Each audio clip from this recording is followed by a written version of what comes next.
நாய்கள் திடீர்னு தற்கொலை செய்வதாக கூறப்படும் ஒரு பாலம் இருக்கு. அந்த பாலத்துல ஏன் இப்படி நடந்துகிட்டு இருக்கு அப்படின்றத பத்தி தான் இந்த வீடியோல உங்களுக்கு நான் விளக்கமா நான் சொல்ல போறேன். அதுக்கு முன்னாடி நம்ம சேனலுக்கு யாராவது புதுசா வந்திருந்தீங்க அப்படின்னா மறக்காம சப்ஸ்கிரைப் பண்ணிக்கோங்க அண்ட் ஃபாலோ பண்ணிக்கோங்க. இப்போ இதை பத்தி உங்களுக்கு நான் விளக்கமா நான் சொல்றேன். ஸ்காட்லாண்ட்ல இருக்கிற ஒரு பாலத்துக்கு டாக் சூசைட் பிரிட்ஜ்னு ஒரு பயங்கரமான பெயர் இருக்கு. இந்த பாலத்தை கடந்த சில நாய்கள் திடீர்னு பாலத்தோட தடுப்பு சுவரை தாண்டி கீழே குதிச்சதாக பல வருடங்களாக ரிப்போர்ட்ஸ் இருக்கு. ஆனா நாய்கள் ஏன் அப்படி செஞ்சுக்கிட்டு இருக்கு அப்படின்றது இதுக்கு பின்னாடி உண்மையிலேயே ஒரு சூப்பர் நேச்சுரல் மெஜஸ்ட்ரி இருக்கா இல்ல இதுக்கு பின்னாடி அறிவியல் காரணம் இருக்கா அப்படின்றது தான் உங்களுக்கு நான் சொல்ல போறேன். நீங்க பாத்துக்கிட்டு இருக்க இந்த மர்மமான பாலத்தோட பெயர் என்னன்னா ஓவர்டன் பிரிட்ஜ். இது ஸ்காட்லாண்ட்ல டபர்டன் பக்கத்துல ஓவர்டன் எஸ்டேட்டுக்கு போகும் பகுதியில் அமைஞ்சிருக்கு. சுமார் 1895 கட்டப்பட்ட இந்த பழமையான ஸ்டோன் பிரிட்ஜ் வெளியிலிருந்து பார்க்கும்போது ரொம்பவே அழகாகவோ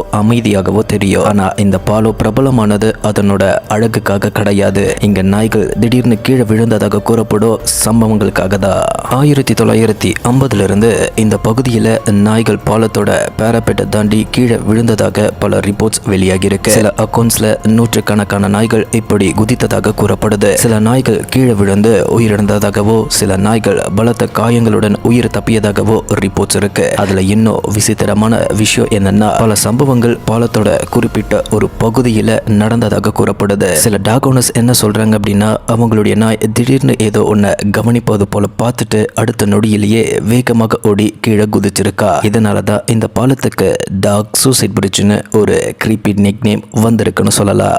இதுக்கு ஒரு முக்கியமான சயின்டிபிக் தியரி ஒன்று இருக்கு. அனிமல் பிஹேவியர் எக்ஸ்பர்ட்டோட கருத்து என்னன்னா பாலத்தோட கீழே இருக்க புஷஸ் மற்றும் வெஜிடேஷன் பகுதியில் மைக் போன்ற சிறிய விலங்குகள் இருக்கலாம். நாய்களுக்கு மனிதர்களை விட ரொம்பவே பவர்ஃபுல்லான ஸ்மெல் சென்ஸ் இருக்கு. அதனால கீழே இருக்க ஒரு விலங்கோட வாசனையை நாய் உணர்ந்தா அதை தேடி பாலத்தோட எட்ஜுக்கு போகலாம். மேலும் பாலத்தோட ஸ்ட்ரக்சர் காரணமா கீழே இருக்க ஆழமான ராவைன் நாய்களுக்கு சரியாக தெரியாம இருக்கலாம். இதனால வாசனையை தொடர்ந்து சில நாய் தவறாக ஜம்ப் செய்து கீழே விழ வாய்ப்பு இருக்கு அப்படின்றது சொல்லப்படுது.